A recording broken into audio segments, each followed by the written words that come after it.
Welcome to my review of Vulcan's Glory by DC Fontana. As you can see from the cover, this novel covers Spock's first mission aboard the Enterprise. In fact, it covers a fair bit more than that, including his arranged marriage on Vulcan, his ongoing feud with his father Sarek and his mother, Amanda's role as the go-between, and all of that before he's even set one foot on the Enterprise. The mission that the book covers is to recover Vulcan's glory, a large gemstone and a symbol of their leaving behind their warring past, a significant artifact thought lost for many years. The Enterprise gets a new lead and heads off to investigate, eventually reaching the planet Areta. The crew of the Enterprise are mostly new faces. Some, like Captain Pike, will be more familiar than others, but the new character, number 1, gets the most coverage from Fontana. However, this is not just Spock's first mission on the Enterprise, but it's Scotty's as well. The Vulcan's glory is recovered and the plot follows 3 threads. The first is the fact that the gemstone is soon discovered missing again and a crewmate murdered. The second takes place on Areta, where Pike has gone on alone to try and broker trade talks between 2 of the world's 3 tribes. And it follows some local children who have run off together and endangered the whole process. The third follows Scotty's engine room brewed hooch that gets contaminated and makes some of the crew behave oddly. The main problem with such a busy text is, I think, tying it all together, because in the denouement it certainly felt somewhat lacking, with all the plots ending one after the other rather than meshing together successfully, and none of them ended especially well. The first ends with a culprit escaping from the Enterprise, pursued by Spock, and though his escape was disappointingly illogical, if he had arrived as Pike was concluding the trade talks, for example, it may well have added an extra complication to those, or even been the catalyst for further diplomacy and peace. As it is, that storyline had already been concluded by Pike, who had long been back on Enterprise. The conclusion of the hooch story, which is very representative of the more whimsical side of the original series, is simply that it was brushed aside without consequences.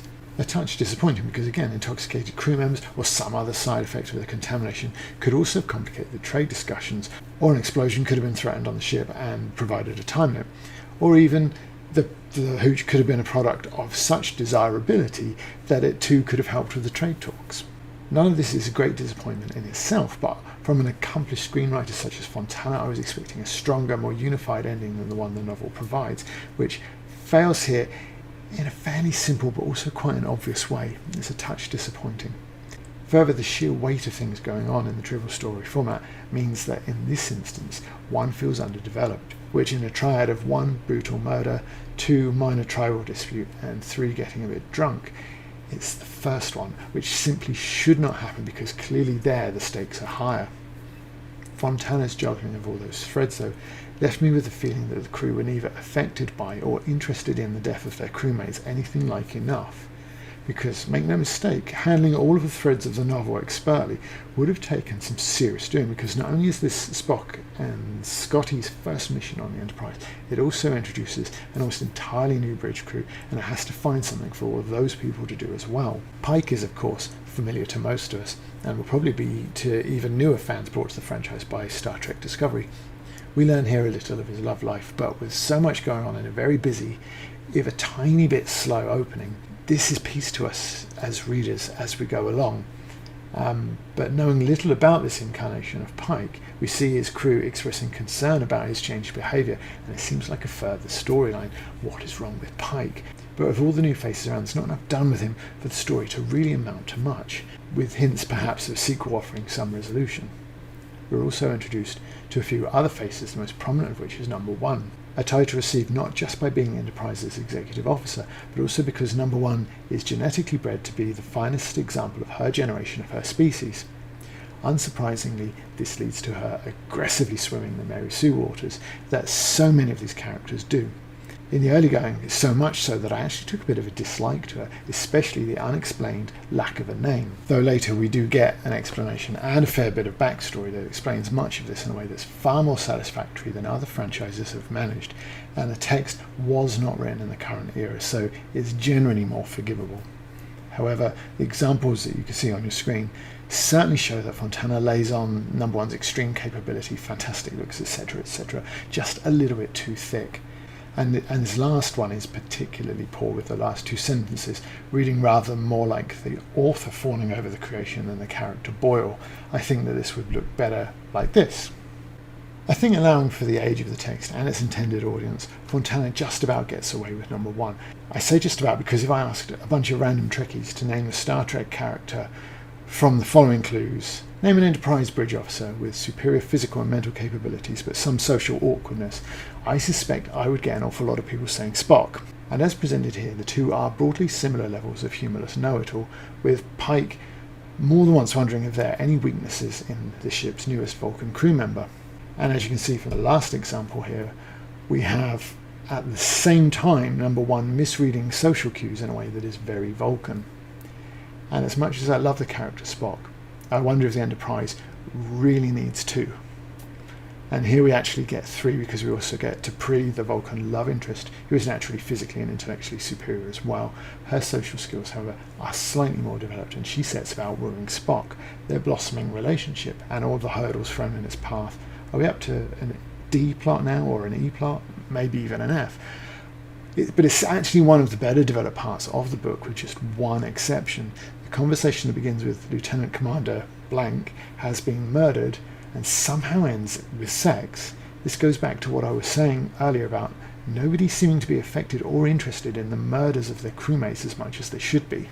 Spock's big moment, his first steps onto the Enterprise, something I think that most Trekkies would be very keen to experience, are kind of flat as well, perhaps as you'd expect from a Vulcan, but both Spock and Scotty head immediately to their quarters, and if Spock's Vulcan side prevents him from drawing any great stimulus from the occasion, you'd think that Scotty might.